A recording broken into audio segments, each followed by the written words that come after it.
The New York Rangers defeat the Philadelphia Flyers by a score of 6-3. And the highlight of the night and maybe the goal of the season for the Rangers to this point was Keandre Miller's really incredible goal in the second period where he had just come out of the penalty box about 10 seconds or so previous to this opportunity. And with speed, he's able to help create the turnover and just blows by.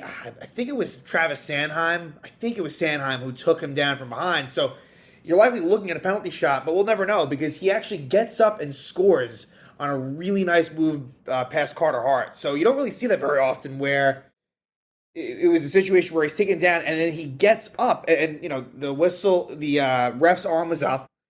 And I think it was a blatant penalty shot, but he scores anyway. And Keandre Miller, he had a really nice end-to-end rush goal last year versus the Florida Panthers, but Miller has really been turning it on. After a slow start, he has been putting up points. He had 2 points tonight, was a +2 as well.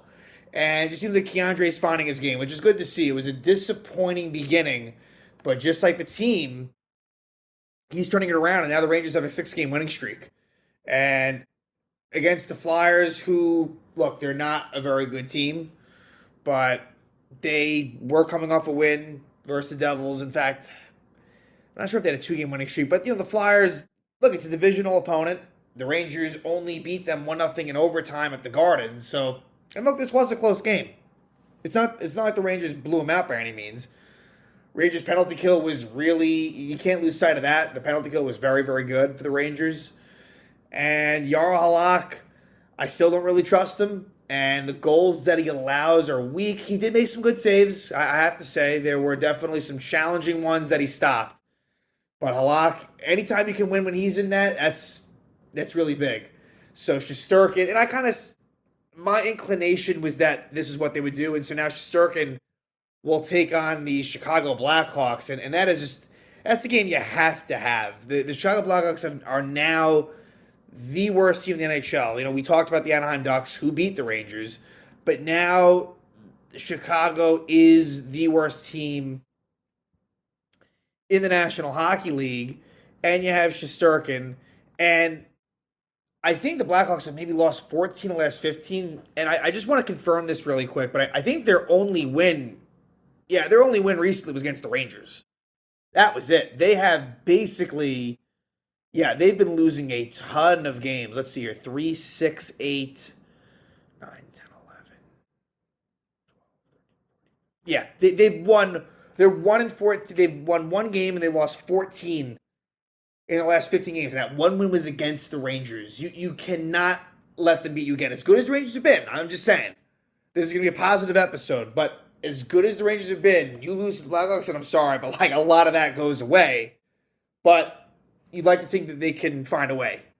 But I must say that. But in this one, it was kind of the black and blue grinder types, if you will, that were really good tonight. And the kids didn't play a whole lot. That's just the way that it panned out. And a lot of the times I'd complain about that. You really can't the way that tonight was. But Barclay Goodrow, it's funny. Sometimes there is a little bit of skill to Barclay Goodrow's game. Thus why he plays where he does, right? I mean, sure, would we prefer him on the fourth line? Yeah, that would be better. But look, he's got 7 goals, 8 assists, 15 points in 32 games. So that, in a full season, is about 40 points. Not bad. And look, last year, 13 goals, 20 assists in 79 games. There is a semblance of offense to Barclay Goodrow's game. Certainly when he's on a line with Panarin and Zibanejad, that's more evident. So I thought Goodrow was really one of their best players. I would say Keandre Miller and Barclay Goodrow were the Rangers' stars tonight. But also the game-winning goal for Jimmy Vesey. Jimmy Vesey scores again. So he had 3 goals in less than 30 games to start the season. And now he's got 3 goals in his last 2 games. Really nice shot by Vesey as well. So he's on the board. Artemi Panarin, some good and some bad. Where Panarin, Panarin only his 7th goal of the season. He scored tonight. But also a defensive blunder, so a little bit of a mixed bag. Mika Zibanejad was good, had a couple of assists. And Jacob Trouba because it's the only way that he can score. He gets his first goal of the season, his first goal as a captain, empty net goal. Empty net goal for Jacob Trouba is his one goal of the season. But hey, better than nothing, I guess. And then Capo Caco. Originally, the goal was given to Ryan Lindgren, but it's Caco's goal. I guess it's got to be considered an empty net goal, right? And Tony DeAngelo, who had a really rough game. Tony DeAngelo was -5.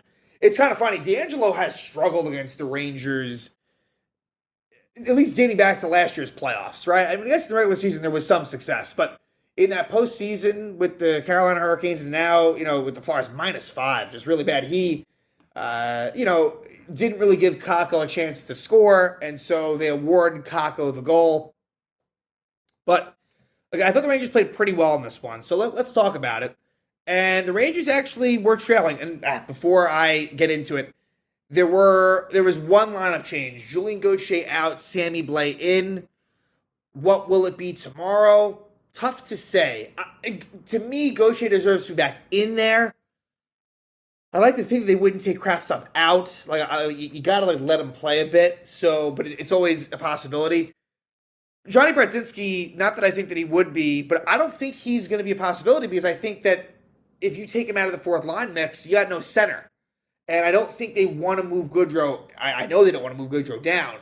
So you're probably, I hope, because again, Kravtsov's possible, Blais or Gauthier.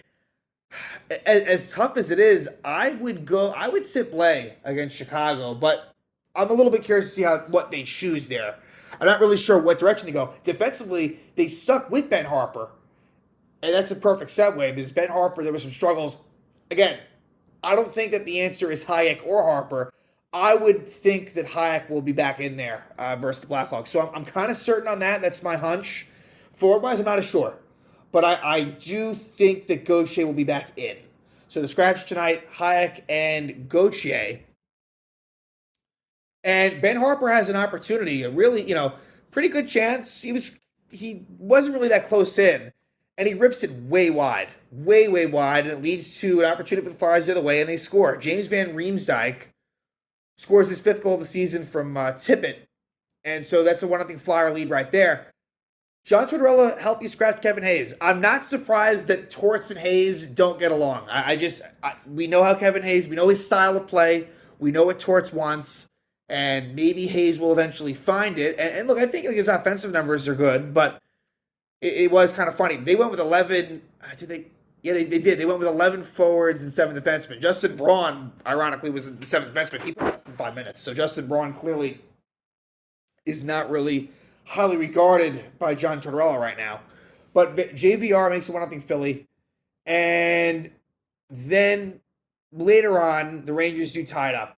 And there was a couple of nice goals from the Zibanejad line. So Panarin scores his 7th off a nice pass by Goodrow and Zibanejad.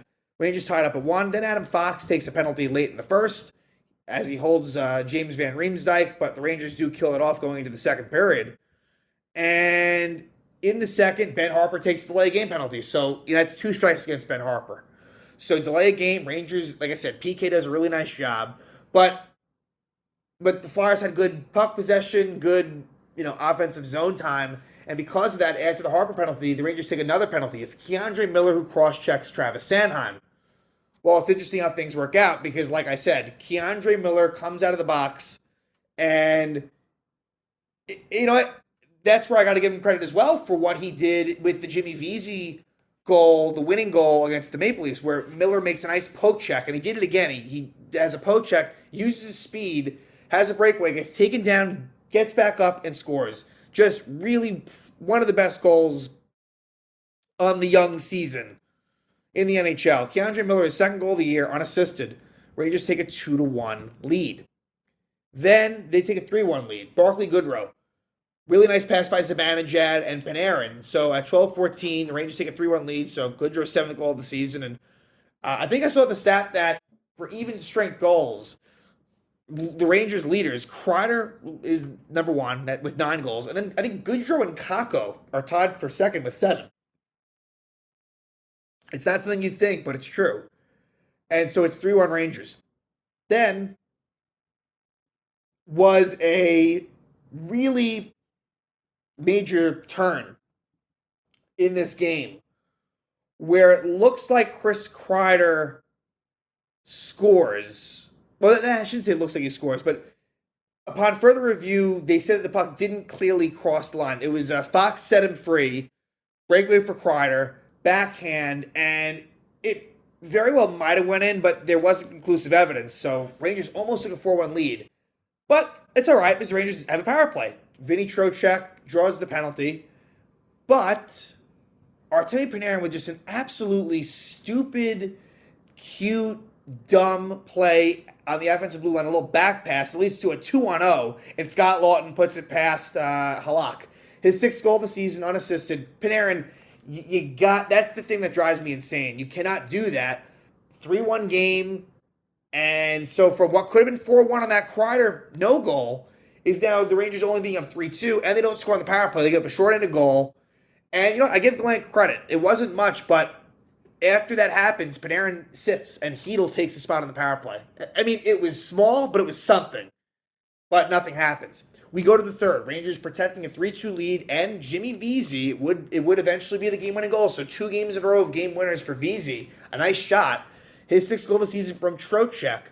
And the Rangers take a 4-2 lead. I really like what I've seen. Kreider, Trocheck, Vesey. It's been a really solid line.